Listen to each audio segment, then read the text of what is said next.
Сегодня я решил бросить вызов себе и своему психическому здоровью, зайдя в плейс, который сейчас обогнал по популярности даже вырасти сад. Да-да, вы не ослышались, это 99 ночей в лесу. Видимо, роблоксеры решили, что выращивать морковку скучно, и вместо этого массово побежали в лес выживать с криповыми монстрами, ну а я просто не мог пройти мимо такого хайпа. По слухам, тут нужно продержаться 99 дней, собирать ресурсы и спасать потерявшихся детей, которые, видимо, решили, что лес это отличное место для пряток, а еще уворачивать состояние убийцы, который будет преследовать тебя, пока ты не заплатишь в микрофон. Первым делом я, конечно же, принял гениальное стратегическое решение найти себе команду профессионалов, которые вынесут этот лес быстрее, чем я успею срубить первое дерево. Но так как у меня только 4 прожитых дня, игрокам всем сразу понятно, что я, мягко говоря, не особый специалист, потому добровольно в свою крутую партию меня все равно не возьмут. Поэтому я устроился в общем меню как скромный наблюдатель и начал искать подходящую жертву, то есть команду. Моя цель – лобби, где осталось всего пару секунд до старта. Идеальный момент для моего великолепного прыжка. Пока они там решают, кто главный по дровам, а кто будет отвлекать мясным фаршем культиста, я уже в их рядах. Итак, запрыгнув к 4 рандомам, я успешно законнектился на сервер и загрузился в игру. Честно говоря, я чувствовал себя как тот самый рандомный персонаж в аниме, который внезапно присоединился к отряду героев со словами «я тоже пойду с вами». Надеюсь, они ценят спонтанные сюрпризы, ведь кто еще, как не случайный челик из интернета, сделает ваш игровой опыт непредсказуемым, или как минимум смешным. Срубив первое дерево, я набрал полный мешок дров и потащил их к костру, вместе с тиммейтами прокачав его на новый уровень, тем самым расширив карту. После чего я довольно отправился рубить еще деревья, но как только я начал собирать срубленные бревна в мешок, на меня напал бешеный волк, от которого я попытался убежать. Но он все равно пару раз успел укусить меня за задницу, после чего я отправился на тот свет. Тогда я еще не знал, что в игре есть кнопка бега. Поняв, что с этими нубиками ловить мне нечего, я позвал своих самых любимых, драгоценных и крутых подписчиков моего телеграм-канала сыграть вместе со мной. А если вы тоже хотите попасть в ролик или просто поиграть вместе со мной, тогда залетайте в мой телеграм-канал по ссылке в закрепе. Так вы точно не пропустите новые видео и поможете каналу. Собрав немного мяса зайца, я съел большую морковку и пошел рубить дерево. Налутав дров, я попытался пожарить свою морковку, чтобы она стала еще вкуснее, но, по-моему, она только уменьшилась и завяла, так что я просто выбросил ее и пожарил булдышки. Взяв одну из булдыжек с собой в мешок, я отправился гулять по лесу, пока не наткнулся на того самого волка, который отгрыз мне зад. Так что я, недолго думая, решил отомстить ему, бахнув его своим ржавым топором по башке и расфасовал по пакетам. Кстати, вы не заметили, куда пропала канистра? Я вот тоже не заметил. Баг или фича? Пишите в комментариях. Дальше я срубил дерево, но потом вспомнил, что мешок у меня полный, так что пришлось оставить бревна и возвращаться на базу. Да уж, в этом лесу еще больше мистики, чем я думал. Наевшись булдыжек, я осознал, что ночь близко, поэтому решил, что уже пора срубить еще пару деревьев, пока темнота не накрыла нас своим мистическим одеялом. Ведь кто знает, что прячется в этой тьме. Пока я решал, с какой стороны подойти к дереву, чтобы оно не упало на меня, мои тиммейты уже улучшили костер до состояния можно жарить сосиски на расстоянии 10 километров, а еще спасли ребенка, который, наверное, уже успел им рассказать весь лор вселенной, пока я собирал эти палки. Поняв, что на базе мне делать особо нечего, я отправился искать сундуки, забравшись на какую-то деревянную вышку. Там внутри был сундук, из которого мне выпал бандаж, а на столе я нашел вот такую вот записку.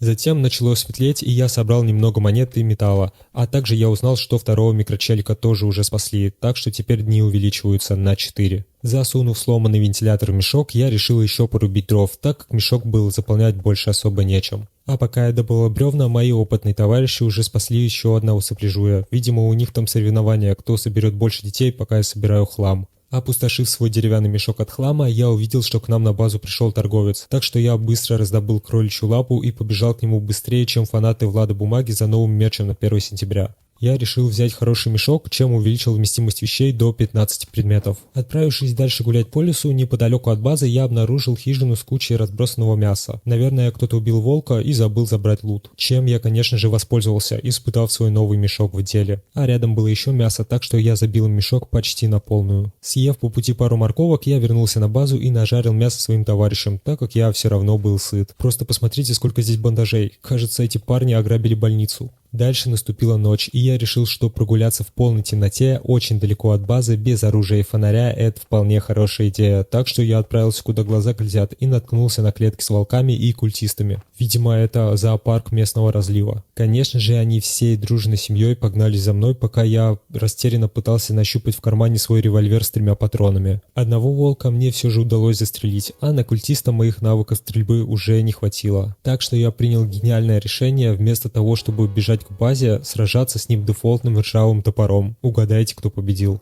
Да, я сдох. Стыдно ли мне? Немного. Но я все-таки новичок. Посмотрите, этот козел еще и прыгает по мне. Утро в лесу встретило меня не пением птиц, а осознанием того, что я мертвый груз с ржавым топором. Лежал себе, как мешок с говном, любовался облаками и думал, вот и все, теперь моя душа навсегда будет бродить здесь между деревьями, пугая кроликов и новичков. Но тут до меня добрался Leo228992, человек с ником, который звучит как пароль от Wi-Fi. Он вылечил меня, чему я был очень рад, так как я думал, что меня так и оставят в этом лесу. Спасибо тебе, бро, если смотришь это видео. Тут на меня напал бешеный волк, но мы его застрелили и собрали с него мясо, а потом за нами вписался еще один волчара. Я решил отойти подальше, чтобы не мешать, и отправился открывать сундук. Но удача сегодня явно была не на моей стороне. Из-за дерева на меня вышел еще один волк. 6, и это только 10-й день. Оторвавшись от волка, я нашел хижину, где рядом лежала шкура волка и мясо. Я собрал все в мешок и позавтракал виноградом, собрав немного монет и наконец-то добрался до базы. На базе было куча еды, так что я подкрепился булдышками и снова отправился на разведку территории, по дороге найдя старое радио на ржавой детской площадке и еще один сундук. Хотя уже начинала приближаться ночь, я все же решил открыть сундук, так как я еще не очень далеко отошел от базы.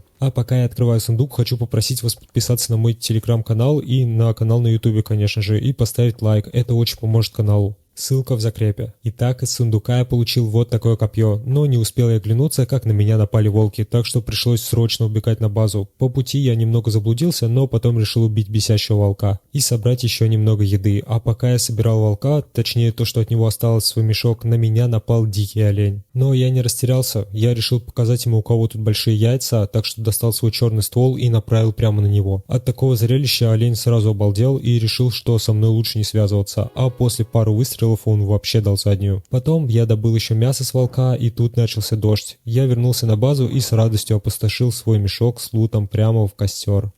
Настал 11-й день, а точнее уже 16-й, так что я думаю, самое время подкрепиться и набраться сил для исследования карты и добычи нового лута.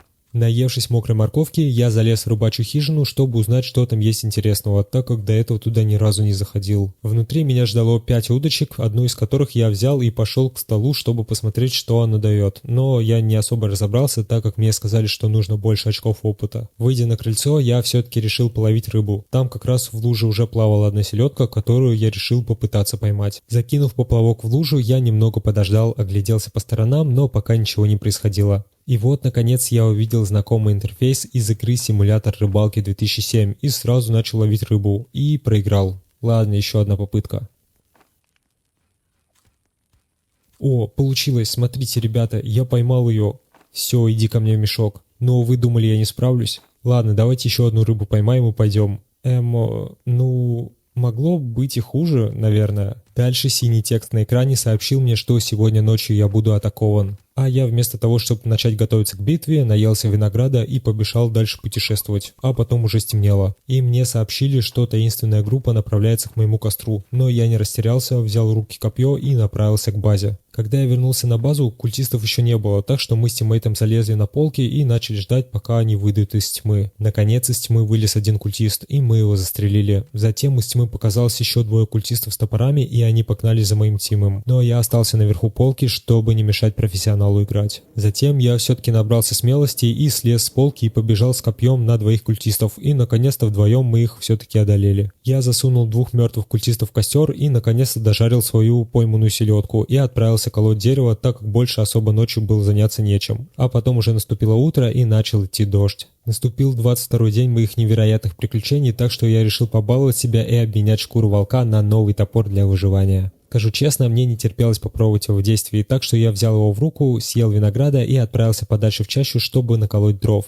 Но тут мне по дороге попалась странная постройка, которую я сначала хотел разрушить топором, но на меня напал волк, и я не хотел отбиваться от него новеньким топором, поэтому решил замочить его своим копьем. Зайдя в госпиталь, я обнаружил там торт, так что сразу же решил схомячить его и пошел обратно, а по пути еще нашел себе кожаную броню. Путешествуя по лесу, я попался в ловушку, но мне повезло, волков поблизости не было, так что я повисел спокойно и пошел дальше. К вечеру, вернувшись на базу, я обнаружил, что мой тим неплохо так настроил полог и добыл кучу еды, так что теперь можно было в ближайшие пару месяцев вообще не выходить с базы. Бродя по окрестностям, я наткнулся на старую постройку с кучей овощей, так что решил попробовать все, что там лежало, и немного взял с собой. Тут на меня напали волки, но я уже привык к ним настолько, что даже не старался с ними сражаться, а просто сразу нашампурил их на свое копье и залутал мясо. Дальше ко мне присоединился мой тим, и мы добыли еще больше мяса, а я нашел какие-то странные семена, но из них почему-то ничего не выпало, наверное баг. Ночью я вернулся на базу и выгрузил свои тонны мяса в костер, заодно залутав шкуру волка. Я, как всегда, пошел рубить дрова, но ко мне снова пристал олень, и я быстро достал свое длиннющее копье и показал ему, кто тут хозяин, отогнав его куда подальше. На 34-й день моего пребывания в этом лесу я нашел баскетбольную площадку, патроны для револьвера и сундук, из которого я получил бандаж, который я сразу же завязал, так как мой любимый дикий огурец решил откинуть ласты прямо в этот момент. Но после воскрешения моего тима меня ждала еще более прискорбная новость. Он отдал мне свой бластер и решил выйти из игры, что меня, конечно же, очень расстроило, ведь одному мне выживать будет гораздо сложнее. Грустный я забрал оружие и пошел в крепость сражаться с культистами, чтобы хоть как-то отвлечься. Я нашел идеальную тактику стрелять из угла, поэтому меня никто не мог убить, и я быстро расправился с целой толпой, хотя я немного застрял в проходе, потом я все-таки убежал от культистов с топорами и добил их бластером. Наевшись перца, я кабанчиком побежал до базы и наелся булдыжек, чтобы встречать культистов полному сил. Я ждал их всю ночь, но они почему-то так и не пришли, так что я взял шкуру альфа-волка и купил себе у торговца крутой фонарь. На следующую ночь я планировал залезть на эту башню, но олень почему-то пришел опять ко мне и пришлось возвращаться на базу. Наступил 41-й день моего путешествия, и я твердо решил, что пора спасать 4-го карапуза, так что посмотрел на доске, где сидит этот оболтус, и, наевшись перца, побежал его спасать. А по дороге я встретил хижину с сундуком, из которого мне выпал алмаз, и еще одну хижину, где было золото, тортик и крутой сундук. Из него мне выпала бензопила и еще какая-то зеленая штука. Там же я нашел забагованного волка и решил использовать на нем пилу. Оказалось, у нее не так уж и много урона. Утром я вышел из хижины и отправился расправляться с медведями своим любимым способом – стоять за углом и стрелять лазером. Наконец, покончив с косолапами, я получил ключ и открыл логово, проник внутрь и спас ребенка, но был один нюанс. Наступила ночь, и я был очень далеко от базы, так что я решил остаться и переночевать здесь, а пока что открыть сундук, из которого мне выпал крутой дробовик. К сожалению, тогда я еще не знал лайфхак, что если не двигаться, то волки спавниться не будут, так что на меня заспавнился сначала один волк, потом второй волк, а потом еще и третий волк, которого я уже пережить не смог. Итог, я выжил целых 52 дня. Подписывайтесь, ставьте лайк, ссылка на телеграм в закрепе.